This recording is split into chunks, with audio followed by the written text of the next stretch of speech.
Ma fille se battait pour sa vie à l'hôpital pendant que ma famille partageait des photos de vacances comme si de rien n'était. Puis ma mère m'a envoyé un SMS. Un petit service, tu peux m'envoyer 2000 € pour des cadeaux? Je l'ai simplement bloqué. Le lendemain, mon père m'a appelé sans relâche. Quand j'ai fini par décrocher, il a hurlé, « Pourquoi as-tu bloqué ta mère ?» Ma propre mère a posté une photo d'elle, un cocktail à la main, le jour même où le chirurgien de ma fille a prononcé le mot opération. J'ai vu cette photo alors que j'étais assise sur une chaise en plastique qui sentait le désinfectant, tenant la petite main de Luna pendant qu'elle dormait, le bras couvert de perfusion. Ma mère était à Saint-Tropez. Béni paradis. Luna a 5 ans.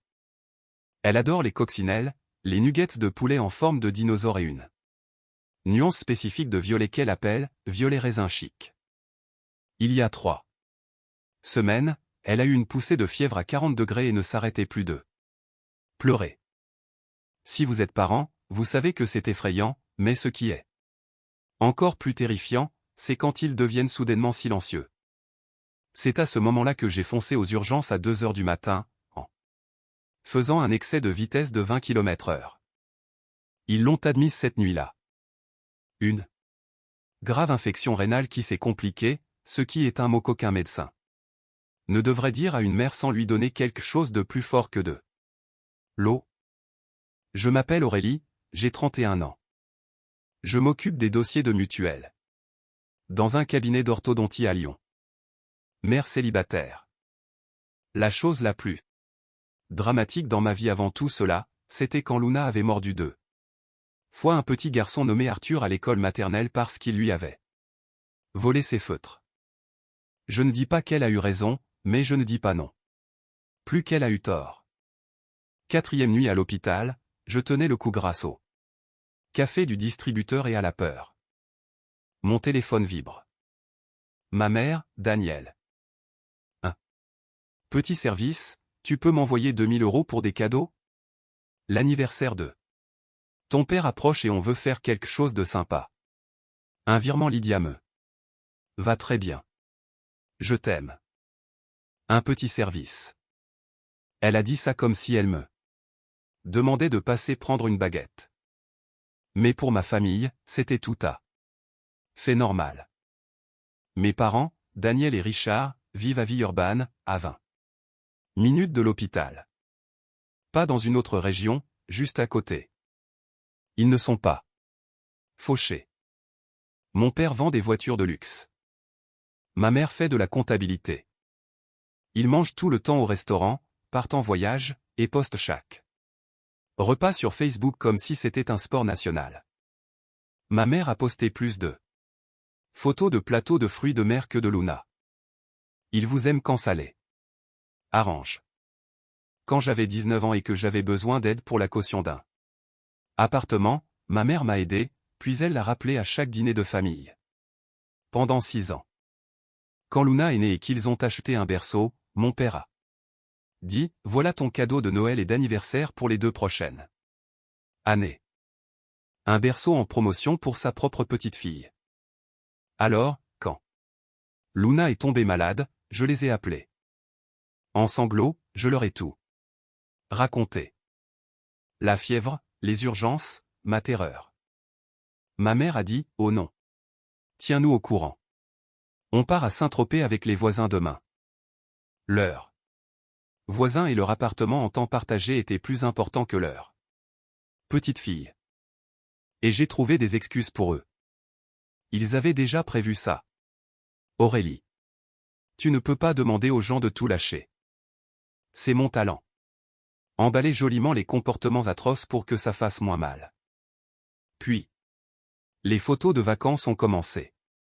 Premier jour, maman avec des lunettes de soleil et un cocktail, paradis trouvé. Palmier. Cette photo a été postée pendant qu'une infirmière maintenait Luna pour sa 3e prise de sang. 2e jour, papa sur un jet ski, Richard a encore la forme. Souriant avec lunettes de soleil. 3e jour, maman avec des gambas, on se fait plaisir. On le mérite. Vous savez qui est vraiment venu? Ma sœur, Léa. Elle a 28 ans et vit à Grenoble, à 1h30 d'ici. Elle est assistante vétérinaire et gagne moins que moi. Mais 2 heures après mon appel, elle est entrée dans la chambre. Avec une peluche coccinelle de la taille d'un grille-pain, un sachet de bonbons. Et les yeux gonflés d'avoir pleuré tout le long du trajet. Voilà à quoi ressemble l'amour. Ça ne poste pas de selfies. Ça arrive avec les yeux bouffis. Et un insecte géant. Léa a dormi sur un fauteuil pendant 3 jours, à Lucis. Livre à Luna, a mémorisé le nom de chaque infirmière et m'a apporté du vrai café parce que celui du service avait le goût d'un vieux regret infusé dans une chaussette sale. 4e jour. Le médecin a dit que Luna pourrait avoir besoin d'une intervention. Des mots comme abcès et drainage. Léa m'a trouvé assise par terre dans le couloir, fixant le distributeur comme s'il avait les réponses. Elle a appelé notre mère. J'ai entendu des morceaux de conversation. Ta petite fille est à l'hôpital, maman. C'est sérieux. Un long silence. Puis, elle est revenue, la mâchoire serrée, et m'a dit, ils ne viennent pas. Ils passeront quand ils rentreront de vacances. Laissez cette phrase infuser un instant. Mais voici ce qui m'a brisé. 6e jour. Luna allait mieux, elle était assise et faisait des coloriages. Elle m'a regardé et a demandé. Maman, est-ce que mamie ne m'aime plus? Une enfant de 5 ans qui me demande ça. Parce que les enfants remarquent qui est là et qui ne l'est pas. J'ai répondu, bien sûr que si, mon cœur. Mamie est juste très occupée. Et je me détestais de les protéger encore. Ce soir-là, à 23h14, mon téléphone a vibré. Le SMS. Le SMS des 2000 € pour les cadeaux.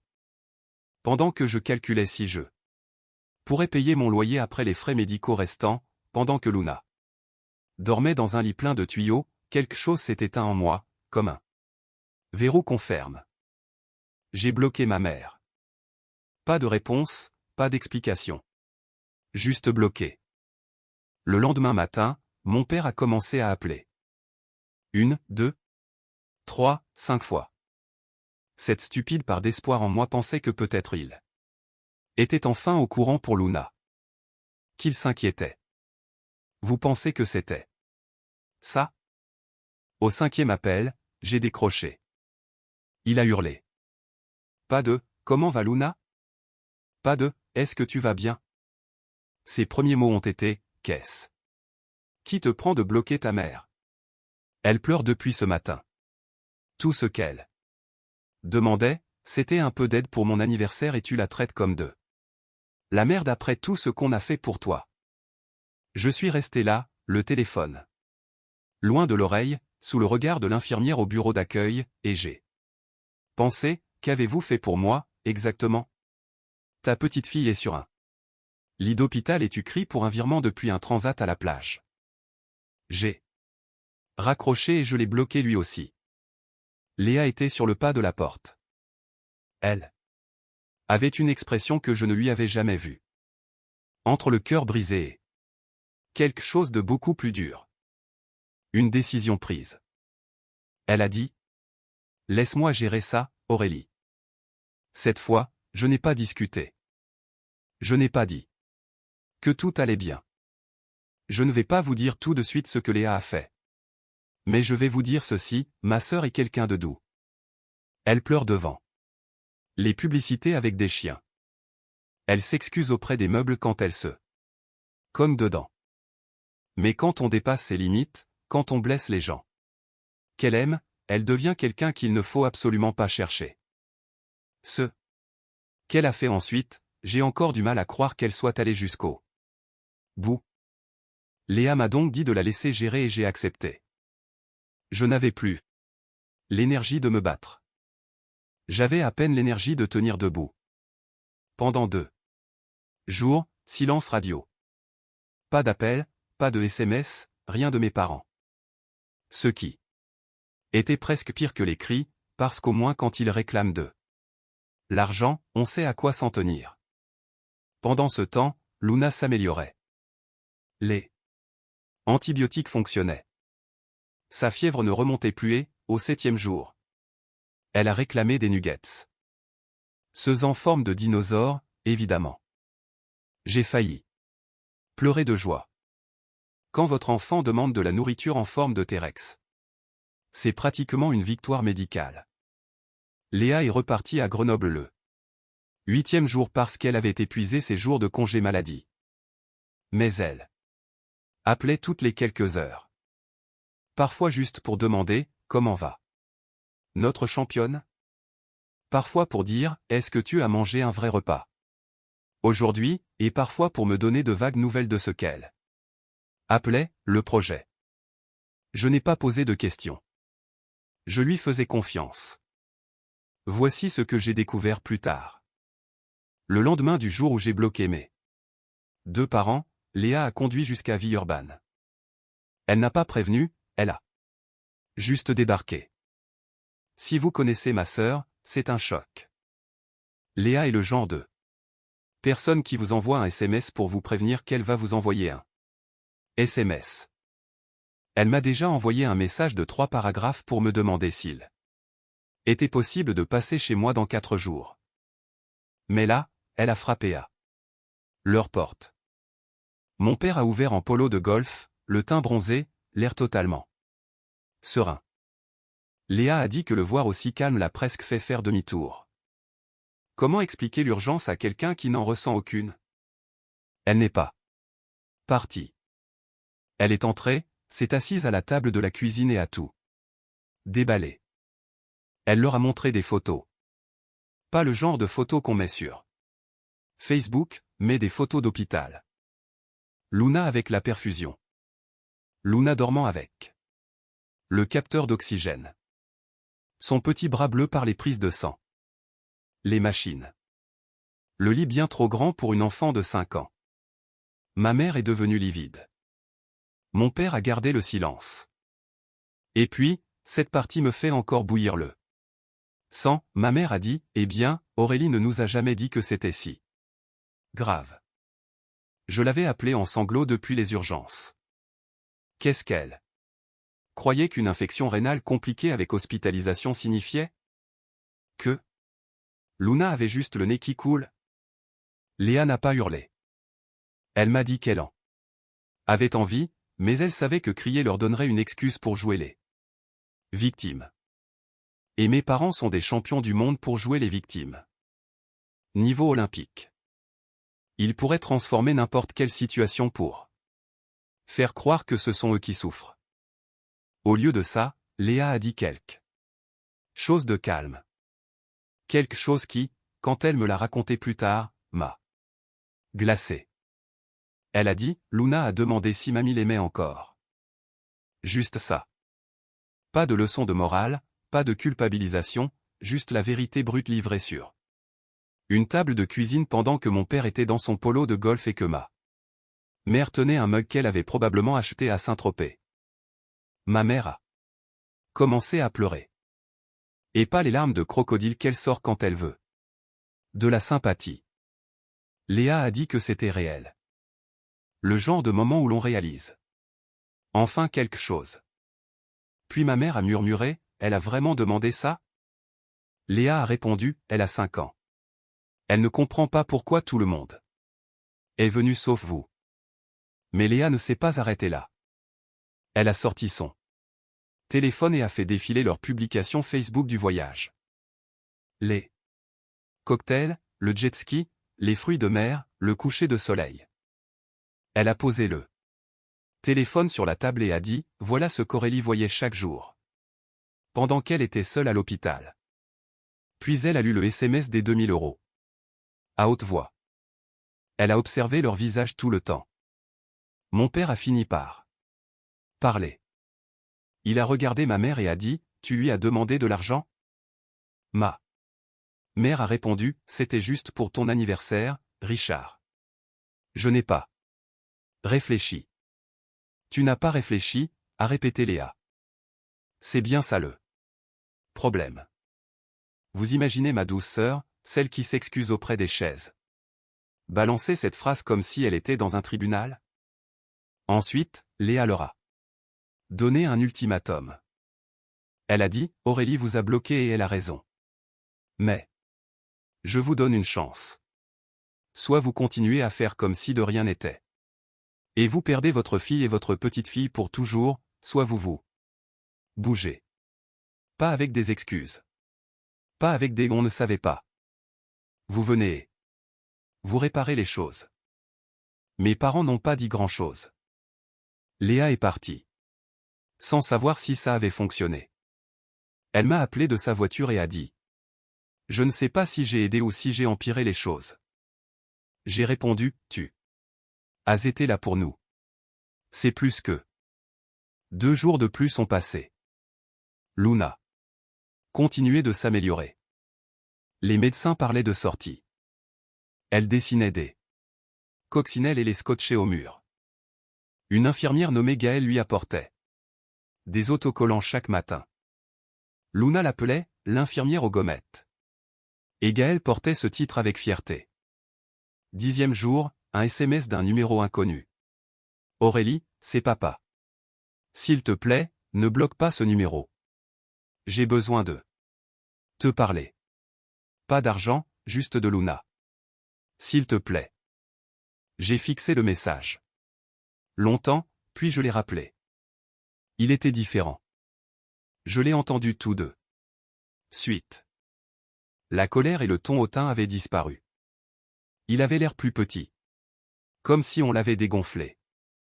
Il a dit, Léa nous a montré les photos. Silence de ma part. Il a dit, je ne savais pas que c'était à ce point-là. J'ai répondu, parce que tu n'as pas demandé. Longue pause. Puis, tu as raison. Pas d'excuses, pas de détournement, juste, tu as raison. Ça a fissuré quelque chose en moi. Pas une cassure douloureuse, une fissure différente. Parce que j'avais passé 10 jours à construire un mur et ces 3 mots étaient une brèche que je n'attendais pas. Il a demandé à venir. J'ai dit que j'avais besoin de réfléchir. Il n'a pas insisté. Ce soir-là, ma mère a envoyé un long message via le téléphone de Léa, puisqu'elle était toujours bloquée sur le mien. Des excuses, des explications sur le fait qu'elle n'avait pas réalisé que le voyage était déjà payé. J'ai dit à Léa, je ne sais pas quoi faire. Elle m'a répondu, tu n'as pas à décider ce soir. Le lendemain matin, le médecin de Luna est arrivé avec d'excellentes nouvelles. Des mots dont j'avais oublié l'existence, l'infection répond bien au traitement, pas besoin d'intervention, retour à la maison dans 3 ou 4 jours. Luna a crié de joie en levant ses petits bras, avec ses perfusions qui se balançaient. Elle a dit, on peut ramener l'infirmière aux gommettes avec nous? J'ai ri. Pour la première fois depuis des jours. Un vrai rire. Le genre de rire qui vous surprend. J'ai débloqué mon père et envoyé un SMS, Luna sort dans quelques jours. Si vous voulez venir, c'est maintenant. Pas de culpabilité, pas d'histoire d'argent. Vous venez pour elle, uniquement pour elle. Il a répondu. En moins d'1 minute, on sera là, tous les deux. Je te le promets. Je sais ce que certains d'entre vous pensent, que j'ai cédé trop vite, que j'aurais dû les faire attendre plus longtemps. Peut-être. Mais Luna a demandé si sa mamie l'aimait. Et s'il y avait une chance que je puisse donner à ma fille une réponse. Qu'elle puisse voir de ses propres yeux, j'allais la saisir. Quant à savoir si mes parents allaient vraiment tenir leurs promesses, c'était une autre question. Et ce qui s'est passé le jour de la sortie? Je ne l'avais pas vu venir. Pas du tout. Jour de sortie. Luna s'est réveillée à 6 heures du matin en sautant sur le lit, demandant toutes les 30 secondes quand on partait. Elle avait emballé sa peluche coccinelle, ses gommettes de Gaëlle et une seule chaussette. Pas la paire, juste une. Elle a dit que l'autre n'était pas invitée. J'étais nerveuse. Pas pour le départ, j'en rêvais depuis 2 semaines, mais pour mes parents. Richard avait promis qu'il viendrait, mais leur historique de promesse n'était pas vraiment inspirant. Léa est arrivée de Grenoble avec un ballon coccinelle et un sac à dos violet pour Luna. Violet raisin chic. Exactement la bonne nuance. À 11 heures, les papiers étaient signés.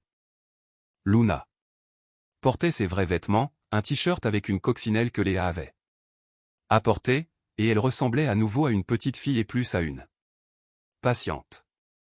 L'infirmière Gaëlle est venue dire au revoir. Luna lui a serré les jambes si fort que Gaëlle a failli tomber, et elle a chuchoté, « Tu vas me manquer », l'infirmière aux gommettes. Et là, je n'étais absolument pas en train de pleurer, c'était juste une réaction allergique des 2 yeux. Nous avons traversé le hall et sommes sortis sous le vrai soleil. Luna s'est arrêtée. Mes parents étaient sur le parking. Ma mère tenait une douzaine de ballons coccinelle, rouges avec des points noirs. Mon père attendait près de leur voiture. Luna m'a regardé et a dit, « Mamie est venue. » Chaque mur que j'avais construit s'est dissous. Ma mère s'est approchée lentement, s'est mise à genoux sur le goudron dans un pantalon auquel elle tenait sûrement beaucoup et a dit, « Je suis tellement désolée de ne pas avoir été là, mon ange. » Mamie a fait une très grosse bêtise. Luna l'a observé. Les enfants de 5 ans sont des juges impitoyables de la sincérité. Ils ne font pas semblant de pardonner, ils décident, tout simplement. Elle a dit, « C'est pas grave, mamie. Je t'ai dessiné une coccinelle, mais c'est maman qui l'a dans son sac. » Et elle l'a serré dans ses bras. Sans condition, juste un câlin d'une petite fille qui avait encore un bleu sur le bras à cause des perfusions. Ma mère a craqué. Elle tenait Luna, la berçait, en demandant pardon encore et encore. Léa m'a pris la main. J'ai serré fort parce que je ne faisais pas confiance à ma voix. Mon père s'est approché, avec sa mâchoire serrée. Puis il a dit, « Je n'ai pas de bonne excuse, Aurélie. Je sais. J'aurais dû être là dès le début. » Oui, j'ai répondu. Il a hoché la tête, s'est agenouillé près de Luna et de ma mère. Tous les 3 se sont enlacés sur le parking. Mon père avait des larmes sur le visage. Léa a chuchoté, « Si j'avais su que ça allait devenir une séance de thérapie collective, j'aurais apporté des biscuits. » Puis mon père a dit, « On a préparé quelque chose à la maison. » J'ai regardé Léa. Elle avait un sourire qu'elle avait du mal à contenir. Elle était au courant. Le projet, n'était pas seulement la confrontation. Nous sommes allés chez eux. Luna n'a pas arrêté de parler tout le trajet de Gaëlle et du fait que sa peluche avait besoin d'un bain parce qu'elle avait vécu des choses difficiles, maman. Il y avait des voitures en plus devant la maison. Le monospace de ma cousine, la camionnette de l'oncle Greg. J'ai regardé Léa, « Qu'est-ce que tu as fait ? » Ce n'est pas moi, c'est papa et maman. À l'intérieur, il y avait des guirlandes violettes. Violet raisin chic. Des ballons coccinelles. Une banderole peinte à la main qui disait « Bienvenue à la maison Luna ». C'était clairement le travail de ma mère parce que Daniel ne sait absolument pas peindre, mais elle avait essayé et c'était ce qui comptait. Des montagnes de nuggets en forme de dinosaures sur la table. Un gâteau tout tordu avec un glaçage rouge et des pépites de chocolat pour faire les points. Des gommettes. Partout. Ma cousine avec ses enfants, l'oncle Greg, des voisins, et même Gaëlle. L'infirmière aux gommettes. Ma mère avait appelé l'hôpital, demandé à parler à l'infirmière et l'avait personnellement invitée. Luna est entrée, s'est figée. A tout regardé pendant 5 secondes en silence. Une éternité pour elle. Puis, elle a hurlé. Un cri de joie. Elle a couru vers le gâteau, a fait un tour sur Elle-même et a crié « Maman, c'est un gâteau coccinelle », comme si je ne le voyais pas. Elle a couru vers Gaël, vers ses cousins, puis est revenue vers le gâteau. « Mamie, c'est toi qui l'as fait ?» Tout entier, mon cœur. Il était de travers, irrégulier, avec une pépite de chocolat qui glissait. Il était parfait. Plus tard, après que Luna ait mangé environ 40 nuggets, qu'elle montrait sa collection de gommettes comme s'il s'agissait de trésors antiques, ma mère m'a emmené dans la cuisine. J'ai eu tort, Aurélie. Pas seulement pour le voyage ou le SMS, pour tout. Pour la façon dont on t'a traité, comme si tu nous devais quelque chose parce qu'on était parents. Tu ne nous dois rien. Tu ne nous as jamais rien dû. J'avais attendu 31 ans pour entendre ça. Léa nous a montré l'image qu'on renvoyait. Elle a dit, je n'ai pas aimé ce que j'ai vu. Moi non plus je n'ai pas aimé ça, maman. Elle a cherché ma main, je l'ai laissé faire. Pas parce que tout était réparé. On n'efface pas des années avec un gâteau coccinelle. Mais elle essayait, et essayer, c'était nouveau.